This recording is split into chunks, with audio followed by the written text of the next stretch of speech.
Hello दोस्तों। पाँव में सूजन आना एक काफ़ी कॉमन प्रॉब्लम है। अक्सर लोग इससे परेशान होते हैं। आज हम बात करेंगे पाँव में सूजन आने के क्या कारण होते हैं, क्योंकि इन कारणों के बारे में जानना बहुत ज़्यादा ज़रूरी है। क्योंकि जब तक हम कारणों के बारे में नहीं जानेंगे तब तक ट्रीटमेंट करना बड़ा मुश्किल है। अक्सर कारणों में ही बीमारी का निवारण या ट्रीटमेंट छुपा होता है, क्योंकि हर एक कारण के हिसाब से ट्रीटमेंट स्ट्रैटेजी अलग होती है। टॉपिक बहुत इंपॉर्टेंट है क्योंकि पाँव का सूजन काफ़ी कॉमन प्रॉब्लम है। टॉपिक पर जाने से पहले जो लोग हमारे चैनल पर नए हैं उन्हें रिक्वेस्ट करूँगा कि चैनल को सब्सक्राइब करें, वीडियोस को लाइक करें, शेयर करें, फॉलो करें, कमेंट करें, पूरा देखें। हर एक कारण की अपनी इंपॉर्टेंस है, हर एक कारण का अपना ट्रीटमेंट है, इसलिए वीडियो को एंड तक देखिएगा। चलिए शुरू करते हैं इंपॉर्टेंट वीडियो।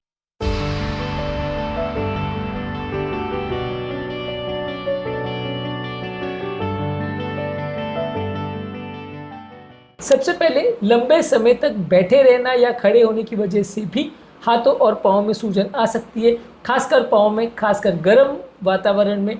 क्योंकि इसका कारण ये होता है कि ग्रेविटी की वजह से जो पाँव में जो पानी होता है वो बैठ जाता है, या ब्लड होता है वो बैठ जाता है, जिसकी वजह से सूजन आ सकती है। जो लोग का बहुत बैठे बैठे रहने का काम है या इस तरह का कोई प्रोफेशन है, उनको पाँव में सूजन आ सकती है लंबे समय तक एक जगह पर बैठे या खड़े रहने से। अगला है वीनस इनसफिशिएंसी की वजह से। अगर किसी व्यक्तियों की पाँव की नसें जो है कमज़ोर है, वेन्स अगर कमज़ोर है, और जो नॉर्मली उनको ब्लड को पुश करके हार्ट तक पहुंचाने का उनका काम होता है वो नहीं कर पाती, उनका सर्कुलेशन कॉम्प्रोमाइज़ होता है, उनके वाल्व्स खराब होते हैं, वहाँ पे जब कभी भी व्यक्ति बैठे रहता है या खड़े रहता है तो पाँव में सूजन आ सकती है। क्योंकि ये वेन्स उतनी सक्षम नहीं होती, इनकी दीवार कमज़ोर होती है, ये उतने प्रॉपर ब्लड को अकोमोडेट नहीं कर पाती है, हार्ट तक पुश नहीं कर पाती हैं, इसलिए पानी पाँव में भर जाता है। इसके अलावा हार्ट फेलियर में भी ऐसा हो सकता है। जब हार्ट फेलियर बहुत सीवियर हो तो अक्सर पाँव में सूजन हो जाती है। ज़्यादातर दोनों पाँव में सूजन देखने को मिलती है। यदि किसी व्यक्ति को हार्ट फेलियर है तो ज़्यादातर ये पेनलेस सूजन होती है। हार्ट फेलियर के अर्ली स्टेजेस में देखने नहीं मिलती है, ज़्यादातर हार्ट फेलियर के लेट स्टेजेस में आपको देखने को मिलेगी। इसके अलावा किडनी की बीमारियों में भी ऐसा होता है। किडनी की बीमारियों में जब यूरिन आउटपुट कम हो जाता है तो पाँव में सूजन देखने को मिल सकती है। इसके अलावा किडनी की बीमारियों में अक्सर जब किडनी बहुत ज़्यादा फेल हो जाती है और बॉडी में प्रोटीन छनने लगता है तो प्रोटीन की कमी होने की वजह से भी पाँव में सूजन देखने को मिल सकती है। इसके अलावा लिवर फेलियर में भी पेट में सूजन और पाँव में सूजन देखने को मिल सकती है। लिवर फेलियर में भी बॉडी में प्रोटीन की कमी हो जाती है, जिसकी वजह से पाँव में सूजन देखने को मिल सकती है। एडवांस लिवर डिजीज़ और एडवांस किडनी डिजीज़ में ही ये ज़्यादा देखने को मिलेगा।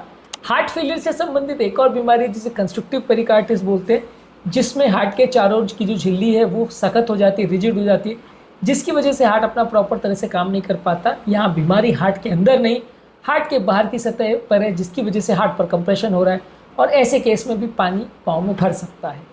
इसके अलावा प्रेगनेंसी में भी ऐसा हो सकता है। प्रेगनेंसी में जब बच्चे का साइज़ बढ़ जाता है और वो पेट की नसों को उसका फीटस का साइज़ बड़ा होने की वजह से दबाने लगता है, इसकी वजह से भी पाँव में सूजन आ सकती है।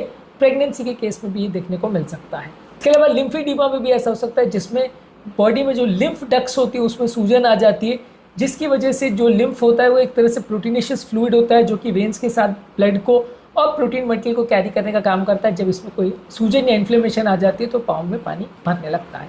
इसके अलावा पाँव में अगर किसी व्यक्ति को इन्फेक्शन हो जाए तो भी ऐसा देखने को मिलता है। ज़्यादातर पाँव में अगर इन्फेक्शन होता है, जैसे सेलुलाइटिस और आर्थराइटिस, इस तरह के केसेस में भी ऐसा देखने को मिलता है। इसी तरह से पाँव में अगर कोई सूजन आ जाए आर्थराइटिस के केसेस में, वहाँ पे भी देखने को मिलता है। ज़्यादातर ये स्वेलिंग दोनों पाँव में नहीं होती, एक पाँव में होती है, और ज़्यादातर इसमें रेडनेस होने का चांस ज़्यादा होता है। इसके अलावा अगर किसी व्यक्ति को कुछ मेडिसिन ऐसी चल रही हो, जैसे calcium channel blockers, steroids, non steroidal anti inflammatory drugs, ये मेडिसिन के साइड इफेक्ट से भी पाँव में सूजन आ सकती है। कुछ एंटी डायबिटिक मेडिसिन जैसे पायोग्लूटाजोन के साइड इफेक्ट से भी पाँव में सूजन आ सकता है। ये भी एक इंपॉर्टेंट कारण है पाँव में सूजन का।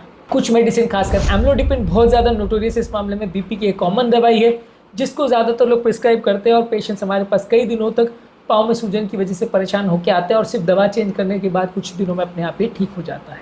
इसी तरह से डीप वीनस थ्रोम्बोसिस एक ऐसी बीमारी है जहाँ पाँव की वेन्स में क्लॉट जम जाता है। इस वजह से पाँव में स्वेलिंग हो जाती है, पेन होता है, डिस्कलरेशन होता है, और ऐसे केस में भी पाँव में सूजन देखने को मिल सकता है।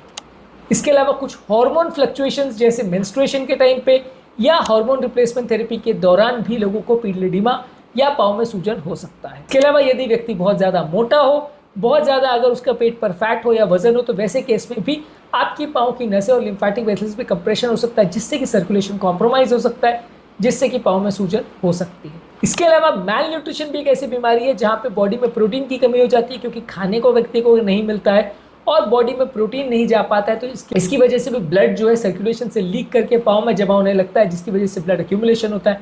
फ्लूइड का वैस्कुलर से एक्स्ट्रा वैस्कुलर स्पेस में एक्सट्रावेसेशन होता है, यानी फ्लूइड बाहर आ जाता है, ब्लड के नलियों के अंदर से बाहर निकल जाता है। इसकी वजह से भी पाँव में सूजन आ सकती है। इसके अलावा कुछ एलर्जिक रिएक्शंस की वजह से भी ऐसा हो सकता है। अगर सीवियर एलर्जिक रिएक्शन हो कोई भी चीज़ की, और अगर व्यक्ति को एनाफाइलैक्सिस हो या सीवियर एलर्जी हो, तो वैसे केस में भी पाँव में सूजन देखने को मिल सकता है। अलग अलग तरह के सूजन के अलग अलग कैरेक्टरिस्टिक फीचर्स होते हैं, जिसके बेसिस पे हम डिफ्रेंशिएट करते हैं।